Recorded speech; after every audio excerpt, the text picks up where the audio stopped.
જય ગૌ માતા।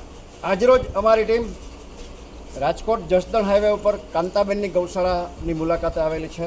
કાંતાબેન વર્ષોથી આ સ્ત્રી લેડી હોવા છતાંય એકલે હાથે આ બધી ગૌ માતાનું શ્રેષ્ઠ રીતે જતન કરી રહ્યા છે। મિત્રો, 33 કરોડ દેવતાનો જેમાં વાસ છે। ગાયને રૂવાડે એક એક દેવતા એક એક ભગવાન બિરાજે છે। આ જ બધી ગૌ માતાના ઘી, દૂધ, છાશ, માખણ કે અન્ય ગૌ પ્રોડક્ટ ખાઈને જ આપણે અને આપણો પરિવાર મોટા થયા છીએ।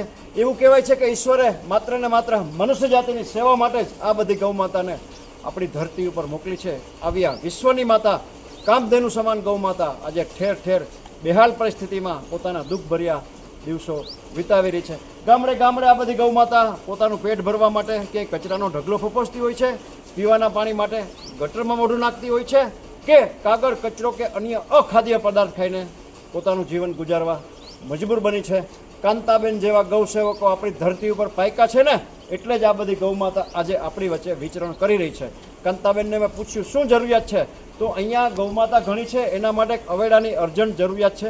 અંદાજિત ખર્ચો 60,000 60,000 થાય છે। જે કોઈ ભામાશાને, જે કોઈ સમાજના શ્રેષ્ઠીઓને, ગૌ પ્રેમી મિત્રોને આ આપણી માને પાણી પીવા માટે, એની વ્યવસ્થા માટે, અવેડા માટે અનુદાન કરવાની ભાવના હોય, પોતાની લક્ષ્મીનું શ્રીદાન આપણી માને ચરણે ધરી ઈશ્વરના અનન્ય આશીર્વાદ પ્રાપ્ત કરવાની ભાવના હોય તો અમારો સંપર્ક કરી શકો છો। Mobile number 9825077306। ગૌમાતાની વ્યથા, ગૌમાતાનું દુઃખ, એના પાણીની જરૂરિયાતને રજૂ કરતો આ શોર્ટ વિડીયો આપના ગ્રુપમાં વારંવાર શેર કરવા આપ સૌને પ્રાર્થના।